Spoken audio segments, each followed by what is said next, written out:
Ал видео басылмай тұрып менің телеграм каналыма тіркеліп кетулеріңізді сұраймын. Бұнда ютубта шығатын жаңа видео туралы ақпараттар болатын болады. Ссылка төменде. Тіркеліп кетіңдер. Осы жақында Сақ студиясының ютуб арнасына Қошқар мен Теке мультфильмінің 3-ші бөлімі шыққан болады. Көргендерің болса комментарийға жазып кетіңдер. Ал егер көрмесеңдер, қазір сендерге талқылап дұрыстап айтып беретін боламын. Ал видео басылмай тұрып каналыма тіркеліп лайк басып кетулеріңізді сұраймын. Бар жоғы 5 минуттық бұл бөлімде тек алаяқтар туралы айтылады. Қаржы пирамидасы туралы. Типа осы жақында болып еді ғой, кино деген.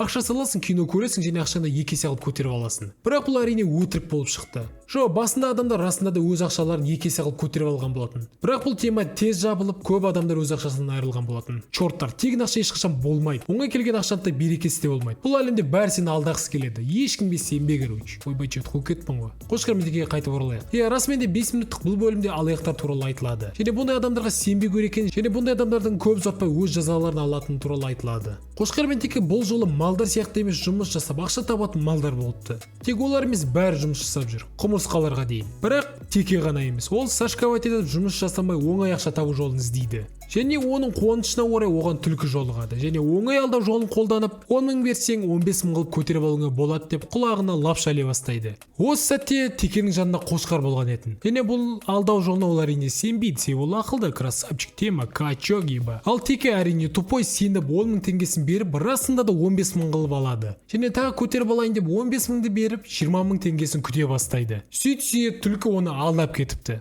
Тупой ебі. Ал алдап кеткен ол бұқадан біледі. Себебі түлкі бұқанты алдап кетті. Бұл да тупой екен жүрген. Бірақ олардың қуанышына орай түлкіні арнайы жасақ ұстап алып, оны жазалапты. Және соңында барыс шығып, көрермендерге алданып қалмаңдар деп лекция оқиды. Сюжет әрине жаман емес. Кішкентай көрермендерге оңай ақша болмайтынын және де көрінген адамға ақша бермеу керек екенін үйретеді. Себебі алдап кетуі мүмкін. Сюжет жаман емес енді. Өзіме ұнамаған нәрсе ол әрине анимация. Басынан байқалады, анимация жағынан үнемдеген. Қайталанатын анимация, фондағы қателіктер, бұрынғы проекттардан алынған сәттер және анимациялар. Мына түлкінің ригіне қанша жыл болған білесің бе? 12 жыл примерно. Жаңартып салуға болатын еді ғой. Құмырсқалар да біртүрлі, біресе олар мынандай, біресе мынандай. Ал мына сәтте пиздеседі. Бұрынғы бөлімдер қандай еді? Эпик та бар, экшн да бар, толған. Ал мынау енді өзім керемет анимация жасаймын деп айта алмаймын, бірақ бұл көп жылдық тәжірибесі бар. Және көптеген талантты аниматорлар бар студия. Төбелес анау-мынаусыз болса да анимациясын бұрынғы бөлімдердегідей жасауға болатын еді. Мүмкін бюджеттің аздығынан болар. Бәрі мүмкін. Жарайды. Ал өздерің не ойлайсыңдар? Комментарийға жазып кетіңдер. Ал сіздермен болған мен Олжас. Тоқыбай достар, каналға тіркеліп лайк басуды ұмытпаңдар. Сау болыңдар.